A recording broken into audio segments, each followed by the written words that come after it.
大家好，我係 TCL K-Train 大師，歡迎嚟到港之港第7集。我今日會介紹嘅係荃灣線。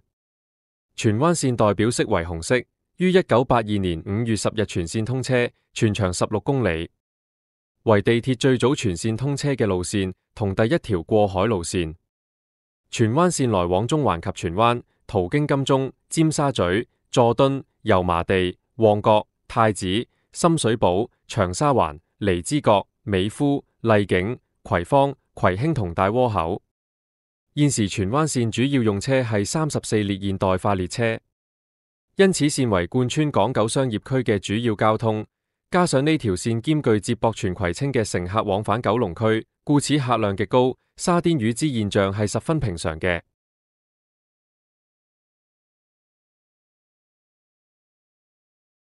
荃灣線係1970年研究興建地鐵時最早計劃嘅4條路線之一。早喺1967年，香港集體運輸研究已經提及本線。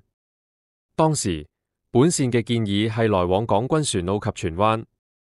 1970年，集體運輸計劃總報告書將荃灣線同觀塘線旺角至港島段合併為港九線，同荃灣支線同觀塘支線直通運行。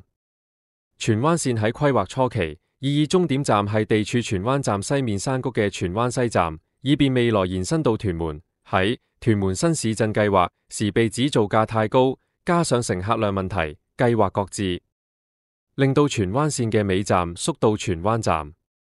1976年，香港整體運輸研究發表建議，包括興建荃灣線。1977年，荃灣線工程獲批，隨即動工。1979年12月16日，佐敦站及尖沙咀站啟用。1980年2月12日，金鐘站及中環站啟用。喺1982年4月26日，修正早期系統已經分拆為名為觀塘線及荃灣線嘅服務。當時荃灣線只係喺旺角至中環一段載客，直至5月10日通車去荃灣。喺荃灣線通車之後，有3個車站改過中文名或者英文名，包括旺角亞界改名成旺角網曲，油麻地 Waterloo 改名成油麻地有馬鐵，荔灣荔灣改名成美孚美孚。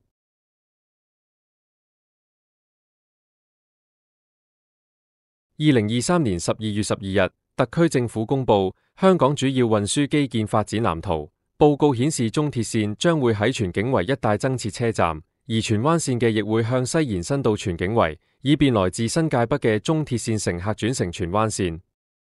目前荃灣線正進行列車更換項目，項目完成後將會有35列中車青島四方列車行駛。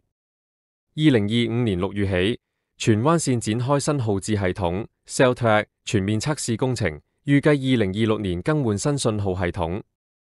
今日荃灣線嘅介紹就完到呢度，下集我會講觀塘線，未完待續。